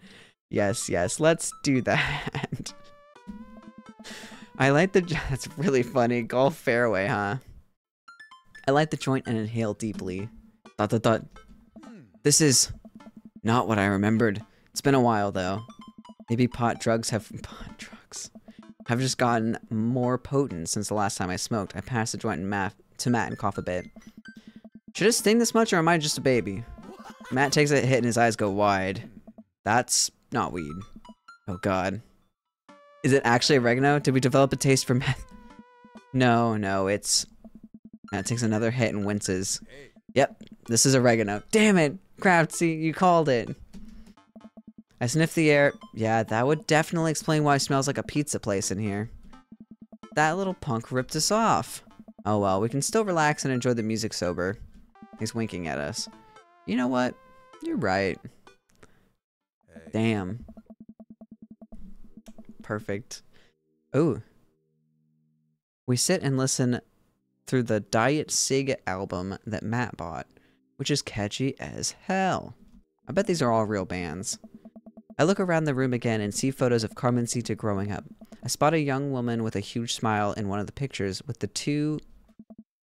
Who's that? Oh, that's Rosa. She was Carmencita's mother. She died when Carmencita was young. I'm sorry to hear that. Amanda lost Alex at a young age, too. I can understand how hard that must have been. Yeah, and it's the Game Grumps, so Danny has that band. They have the Ninja Sex Party or something. So they're all probably real bands. Oh, we already read this. I look around again, spotting a framed gig poster hanging on a wall. On it, there's an illustration of Matt and Rosa surrounded by flowers. The cursive lettering reads, "Stillness the Dancing." Looks like they played the Soundgarden over a decade ago. Soundgarden. Were you two in a band together? Danny has a couple of bands? Oh, I only know the one. Yeah, that was the reason I was touring so much when I was younger. We traveled the whole country in this rinky-dink little van. It was hard to start, but once we started gaining notoriety and seeing how much our songs meant to kids, it was just incredible. Wow, that seems like a life some people only dream of. It was, and it was difficult at the same time. I couldn't have done it without someone by my side. Rosa and I knew that we couldn't do it forever. The long hours on the road, missing your family, sleeping in a van, all that stuff. So once she became pregnant with Carmencita, we put down roots in our favorite town to play in. Right here. Aww. So cute. Since she was a kid, Rosa always had a dream to own a quiet little coffee shop. She died before it opened. That's so fucking sad, dude. I'm so sorry. Oh, man. Not him saying, "aw, man," to that. That's fucking funny. Don't be. I'm not really sure what to say. I couldn't possibly count the number of times I told people the same thing after Alex died. Oh. Matt gets up to flip the record. Next to the turntable, I notice a dusty piano. Do you play? Oh, don't say it. Don't say it. I'm out of practice. Okay, he plays. We're good. I used to jam on the keys back in the day. Oh, yeah? I fronted the hottest 7-piece ska band that Eagle Rock Bay High School had to offer. Oh. No way. You had a ska phase? Phase? Ska never dies. Hey. Except for Scommunist Manifesto, who broke up after the senior talent show to pursue solo careers. Hey. Dude, that's so rad. Matt pulls out the piano bench. Hey. Give me some of that two-tone love. Oh man, let's see if I still got it. I sit down at the piano. Are we about to have a minigame? Go with the classic, stick to your ska roots. Anyway, here's Wonderwall. What's a classic? Would a classic be like Mozart? Let's do Mozart. I started to play Chopsticks. That's not the classic I thought. Okay. What a jam. Do not do Wonderwall. Well, I didn't. We just talked about ska the other day, did we? I didn't do Wonderwall, Tier. Are you proud of me? Alright, buddy. Can you top that? We should have done ska. I shouldn't. He's gonna top it. He will literally kick you out of his house if you do Wonderwall. Holy shit.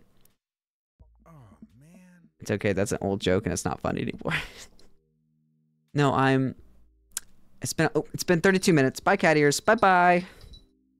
Bye-bye. No, it's been a long time. Never too late to get back into it. That is just true. Matt, you just sat through a butchered version of Chopsticks, a song that children who are learning the piano usually figure out before they're 10. How much worse can it be? Matt stares at the piano for a second. Okay. Oh, we got him to do it. We're getting all the eggplant emojis today. Okay. Matt closes his eyes and runs his fingers over the keys. He breathes in deep and starts playing a melody. Are we gonna hear it? If I didn't know that he hadn't played the piano in a long time, I would have never guessed it. Matt plays a soft, sweet tune filled with emotion. I've never heard this before. Is this one of his original works? I wish we could hear it. This is so cool. Hey. Matt finishes the song and finally opens his eyes. His eyes were closed the whole time. Slay. How was that? That was amazing. Oh, it's nothing. Come on, man, that was killer. Are you gonna pull that out for the open mic night? Oh, no, I never play at those. What? Well, why not? You're really good. It's just, I just don't do it anymore. Ooh. I just don't like being up there and alone and having so many people stare at me. It doesn't feel fun anymore. Oh. I can sense that Matt's getting uncomfortable at the thought of it. I won't push him any further. That makes sense since he toured for so long with his wife, partner? With Rosa. He toured so long with Rosa, so performing without somebody like that would be really hard, I think. And he just doesn't like social. He's not very good with those kind of situations anyway. That's really sad. Maybe by the third date we can get him to perform on there, but I'm not going to push it at this point. Alright, man, but I hope you know how beautiful your music is. So true. Thanks. Matt and I sit and listen to more records until it gets late and I decide that I need to go to bed. Matt walks me to my door. Let's never tell anyone about the oregano, okay? Deal. Wait, can I tell my doctor? I don't know anything about the health effects of smoking oregano, and I think we'll be fine. Night, dude. Dude. Give me a kiss on the cheek at least. I smile. Night. What the fuck? Our second date and he didn't kiss me on the cheek. Is this how it's supposed to go? Is this how dates are supposed to go? Somebody send help. I walk inside and the house is dark save for the silver light. Or the silver. I'm dyslexic. Save for the sliver of light coming from beneath Amanda's door. I knock lightly on the door and enter Amanda's room. She's sitting at her desk with her camera editing photos. Hey, Amanda. Amanda swivels around in her chair to face me and slumps down. You haven't dated in like a decade? If my dick ain't sucked night one, date failed. Shit. Fuck, I don't know how to date anymore. What smells like pizza parlor in here? Shit, she knows. Scatter. It's fucking scatter, y'all. Oh my god, dear. So true. What? Nothing? So, what's up? I do not leave my house. It's probably for the best, Tyr, if I don't think the general public could handle you. Dad, I'm hungry. ... Wait, no. Hi, hungry. Hey. No. I'm Dad. Amanda collapses on the floor. I promised myself I'd never let it come to this. Sorry, kiddo. You set it up. I spike it down. Haikyuu style. You're a monster. Want some spaghetti? Yes, please.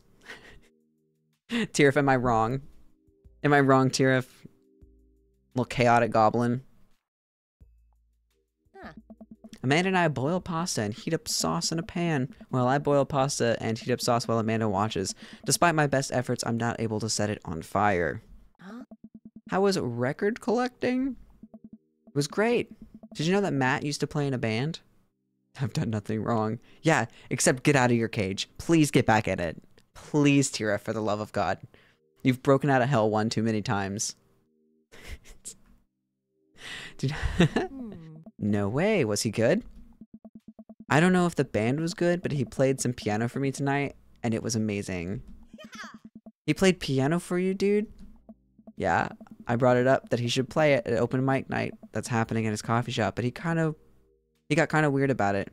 And I'll do it again. Pop, pop, pop. Tirif, no. Stop it. Please stop. Tirif, don't hurt the people. Were you a backpack kid? Like one of those leash... Were you a leash child, Tirif?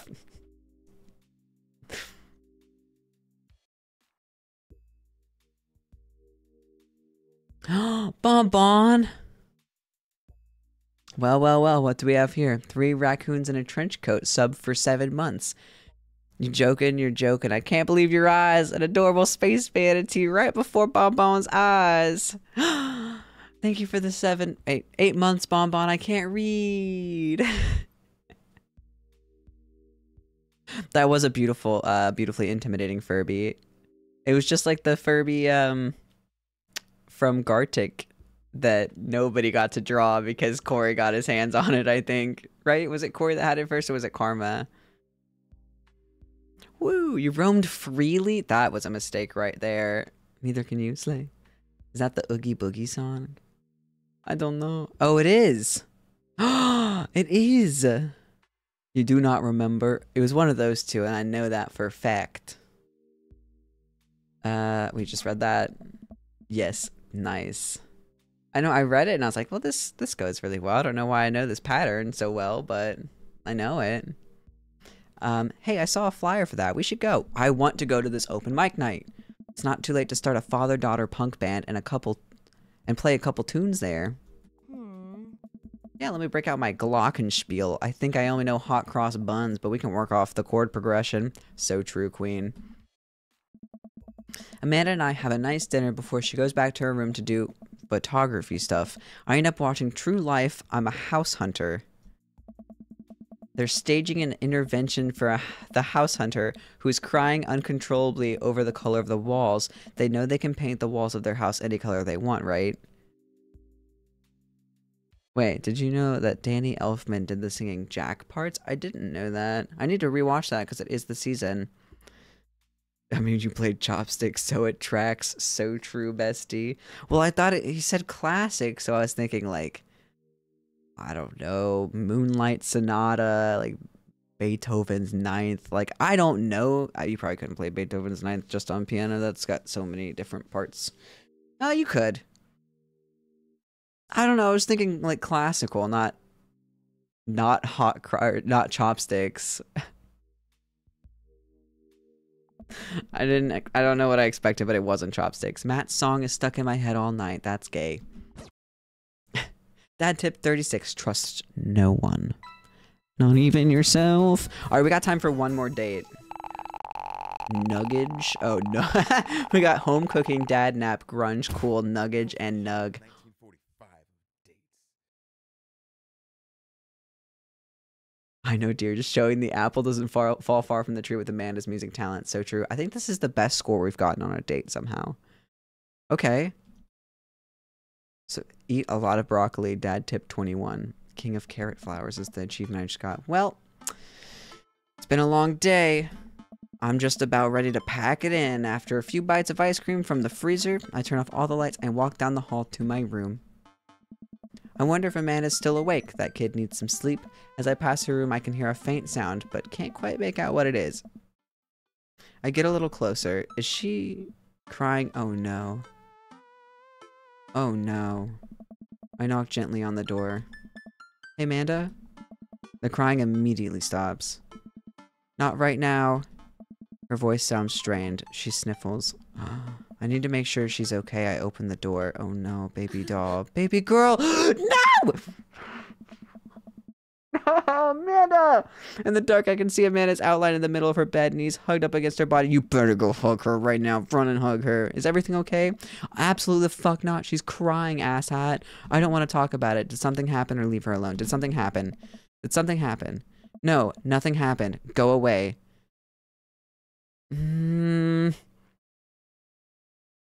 See, the thing is, pushing it sometimes is a good thing, but sometimes not, and I can't tell if this is one of those situations. We do have a good relationship with her right now. Something must have happened. I'm gonna push it. Amanda, get out. Okay, okay. We shouldn't have pushed it. I quickly leave her room and shut the door behind me. Once the door closes, I can hear crying again. Okay, we shouldn't have pushed it. Wow. What has her so upset? She seemed fine earlier. She's usually so open with me. Did I do something wrong? Is she mad at me? I guess if she wasn't before, she definitely is now. I can't even remember the last time she snapped at me like that. We should have left it alone.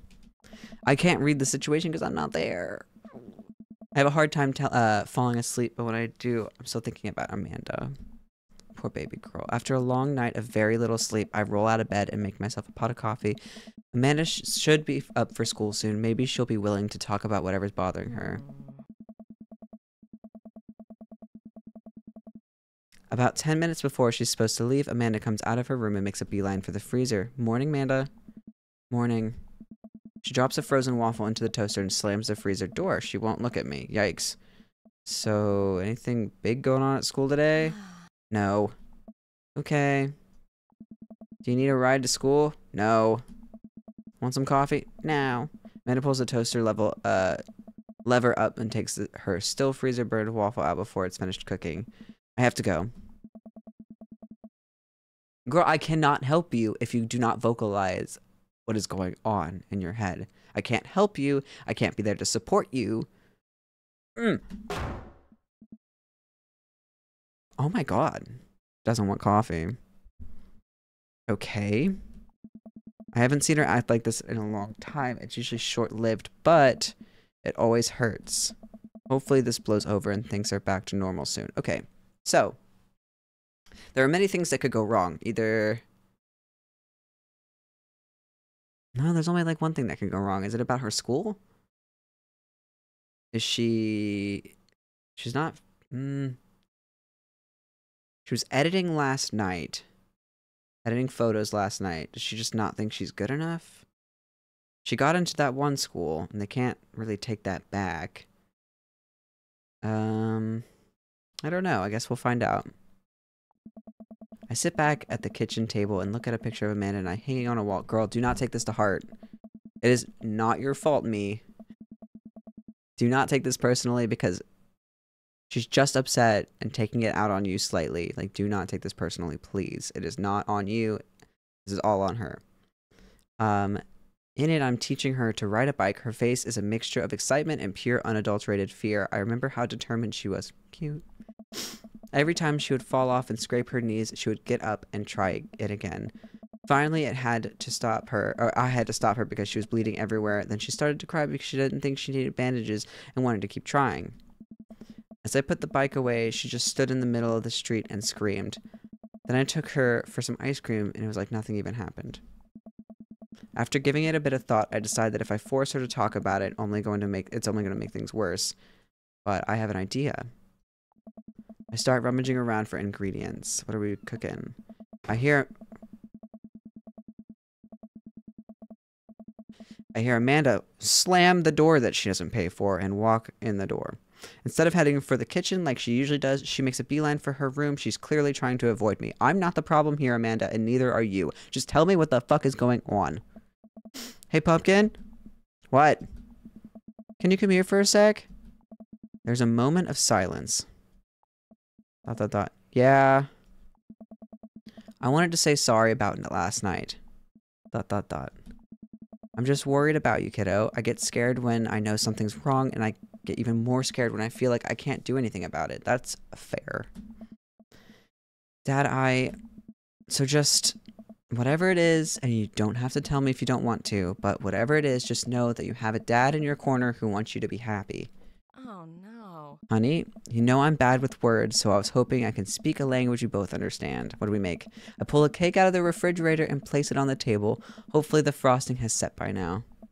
Ta-da! Dad? I'm sorry you're sad, but I support you 100%. That's so fucking cute. If somebody made me a cake like that, I would cry. It took me a really long time because I ran out of red frosting somewhere around sad and had to start over, and this is beautiful. Oh, she looks like she's about to cry. It's strawberry. Amanda gives me a big ol' hug. I grab some plates and forks and serve us up some delicious cake. So, it's really stupid. What is? This whole thing. I know I've been really weird lately, and there's just... I don't even know how to explain it. I feel like I might have to make you a chart. I'm listening. Do you want me to take notes? I can get a pen and pad out. Oh, no. I guess I should start from the top so you know how Emma R is going to that fancy art school in California, right? Emma R? Oh, God. Emma P's the best friend, the one who puked. Oh, wait, that was her. I forgot about that. What? I thought you were Emma P. Dad, are you doing okay? I'm getting legit worried. I've been doing a lot of gluing and varnishing in unventilated spaces. Carry on. Anyways, ever since she got the acceptance letter, I've been feeling like she's drifting away, you know? Oh, that's because she is. And she's been spending a lot more time with Grace and Emma P. I just thought it was all in my head for a while, but then I found out from Rosie M that both of the Emmas, Grace and Noah, all went to a party at Mackenzie F's the same night they told me they were busy studying for Calc AB final. Yikes. So, another important piece of information is, God, this is embarrassing. I, have a crush on Noah, and, that's a thing. What? Whoa. I had no idea. I definitely didn't know that. Okay. You're a bad liar. So are you. I learned from the worst. Oh. Anyway, so the only person I told about the crush was Emma R, and she promised not to tell anybody. I didn't confront them about the party thing because I didn't want to start drama, so I just kept quiet and keep going. So I just keep quiet and keep going about my business. Amanda sighs. And then one day I invite everybody out to get nachos at the mall, and after not texting me back for like 2 hours, even though none of them ever put their phones down for more than 60 seconds, they all say they're busy like simultaneously. So I tell them, never mind, I'll just eat nachos at home, right? But we were out of chips and I really, really wanted nachos. Totally understandable. So I go to the mall anyway. I get to the food court and who do I see there but Grace, Emma P, Emma R, and Noah, all hanging out together and eating nachos without me. What?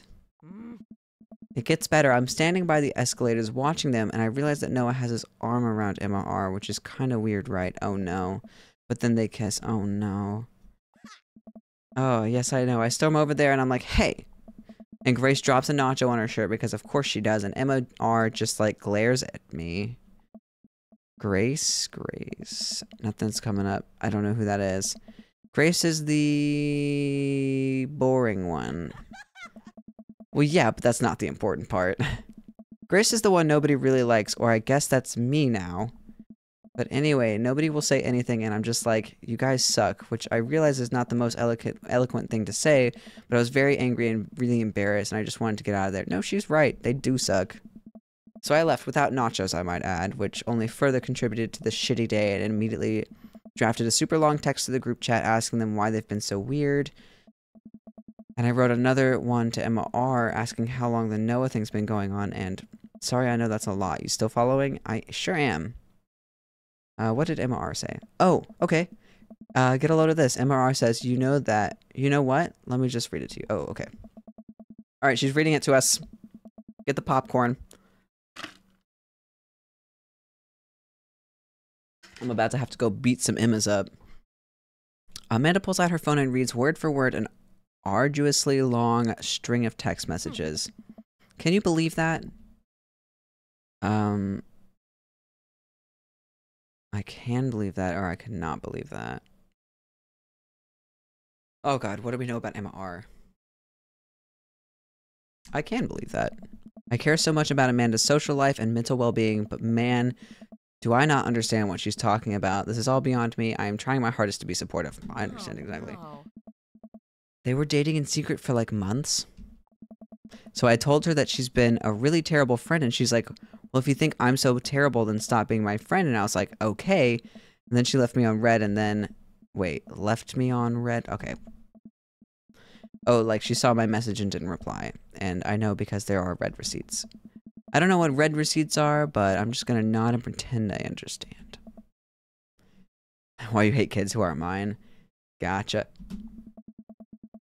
These kids are mean. But they're also in high school, so they're all making mistakes. So while this is all happening, I'm talking to Emma P about how mad I am because she's at least being kind of reasonable, and I'm venting to her about how pissed I am at everybody and stuff. And then out of nowhere, Noah texts me and is like, how could you say that about me? And I'm like, say what about you? And he tells me that Emma P sent screenshots of everything I told her to the group chat and I got kicked out of. Alright, I think you lost me at screenshot. Okay, not the point. Definitely sounds bad. There's so much more, but honestly, it's all just really stupid teenager stuff. The bottom line is that everybody dropped me, half my grade hates me, and now I have no friends. Which means, Amanda, I'm so sorry. This does suck. I almost expect it from everybody else, but Emma R has been there since Mom died. I can't believe she would just stab me in the back like that. I'm not even that mad that she's dating Noah. I'm just upset that she lied to me about it for so long. Amanda stabs at the remnants of her cake. Okay, I take it back. I'm kind of mad she's dating Noah. Like, what did I do wrong? Why did everyone just suddenly decide I'm not cool anymore? Why wasn't I enough? I don't understand. And as mad as I am at everybody, like, I miss them, Dad. Amanda looks so dejected, I almost can't take it. What could I possibly say to help? Okay. Okay. Anyways, that's it. That's the whole sordid tale. Thanks for listening. Tune in next week for more hot goss. Wow. I know it's pretty dumb. It is not dumb. No, it's a stupid thing to be upset over. It's not. Yeah, your feelings are real. Don't ever get mad at yourself for having feelings. I guess. Unless you've secretly been a robot who's been approximating human feelings this whole time. Dad, if I was a robot, I would have transformed into a monster truck a long time ago. So fair. But seriously, I know you probably don't want advice, but I feel like it's my duty as a dad to bestow upon you a few nuggets of fatherly wisdom. Shit. Not all friendships last forever. Real friends don't do that, and high school sucks. Not all friendships last forever is what I'm going to say. People are going to come in and out of your life. It's just how it works. Not every friendship is going to last forever, so cherish your friends while you have them. And when it's over, don't dwell so much on the bad stuff. Truth. You had some good times with Emma R, but you guys grew apart. Learn from it and keep moving forward. There are so many new friends to make, and they're going to be so much cooler than Emma R and the rest. Ultimately, I think this says way more about their character than it does about yours, because you're amazing, and if they can't see that, well, that's their problem. Preach! ... Huh. I'll keep that in mind. I look down at the table. Did we just eat that whole cake? Did they eat that whole cake? Yes, we did just eat that whole cake. Well, good talk. Amanda gets up to go to her room. Before she closes her door, she turns around. Hey, Pops. Yes? Thank you. You're always welcome. Love you, Amanda. I love you too, Dad.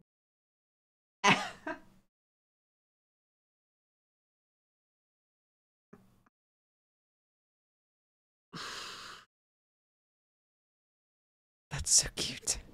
Preach daddy teeth. That's me. Wow, that was really sweet. Dad 32, you can't beat the whammy bar. Okay. You've got dads.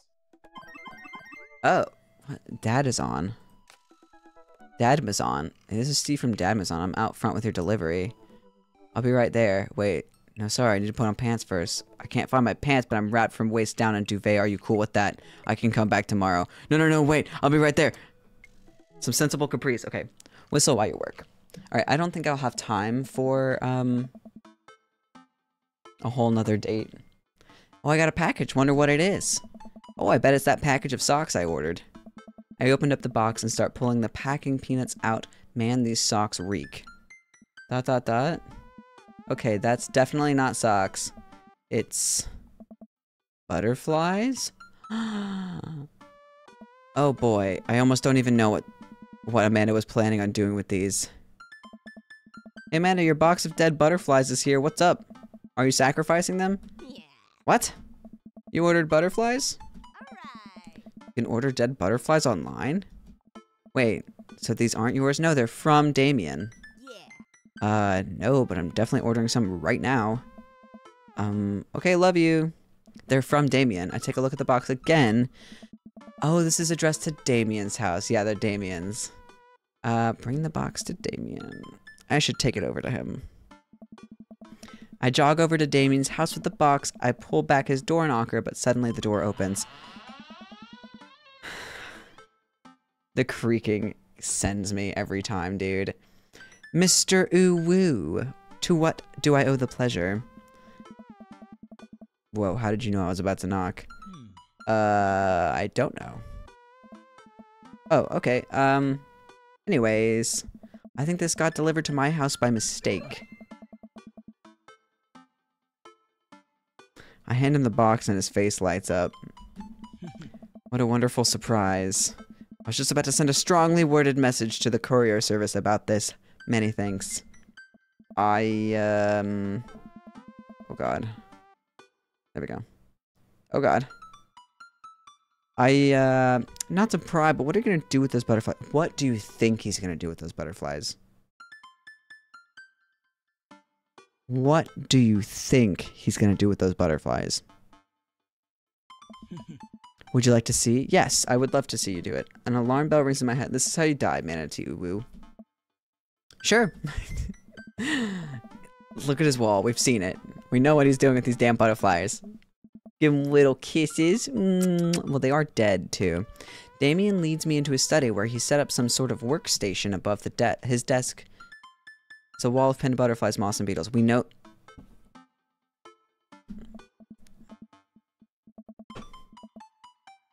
That's really something, Damien. We've never seen this before. We weren't in your house on our first date. Ah. I'm quite proud of my little collection. We didn't talk about it. You do all this yourself? Yeah, we've never talked about this before. Of course, I find it rather relaxing. How do you,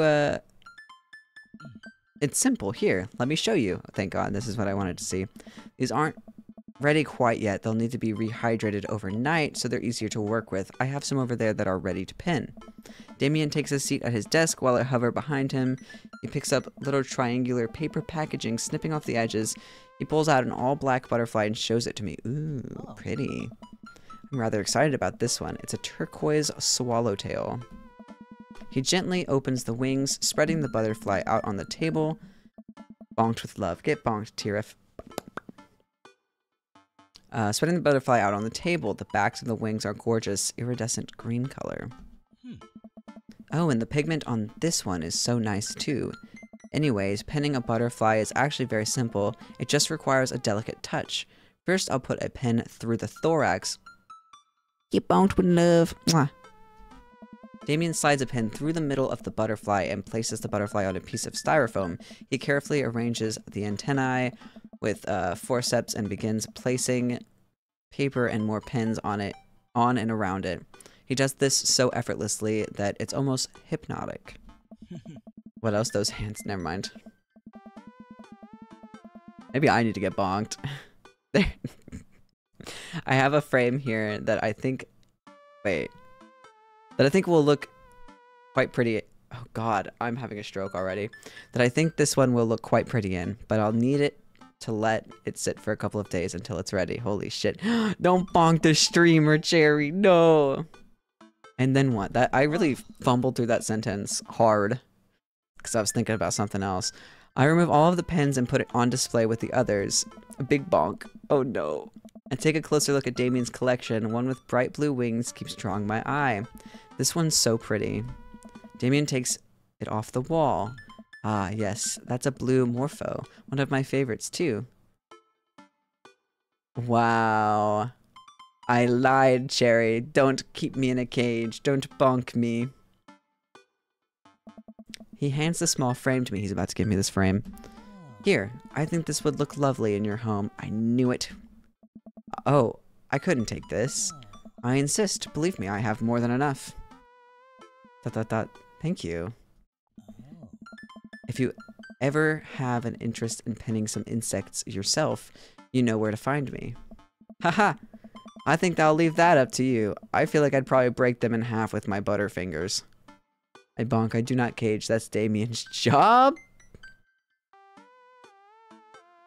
No, sir, you don't understand. I do not want this. I do not want this butterfly. Please take it back. Nonsense. You have beautiful, steady hands. You would make a fine taxidermist. Is that a good hit? Is that a good pickup line? You would make a fine taxidermist? I find it hard to believe that that's a pickup line that any person would go for. ... You might blush. Okay, apparently we went for it. Damien walks me to the door and gives me a warm smile as I leave. Do take care of yourself, Manatee. Thanks for allowing me to share my odd little hobby with you. I could be your odd little... Dad tip number 46. Do it once, do it right. You've got dads. Okay. Oh, okay. Why is this... We've already seen this. Oh, did we not? Oh, we haven't done that yet. Okay, that's enough. If it's a special interest, it's a good pickup line. That's so fair. That's so fair. Oh, he's definitely caging you with... Huh? Cherry? Cher, are you... Huh? Oh, what's that over there? That's crazy. That's something that's not chat. Oh, okay. I'm gonna raid out. I wanted just to do a cute, short little stream today and play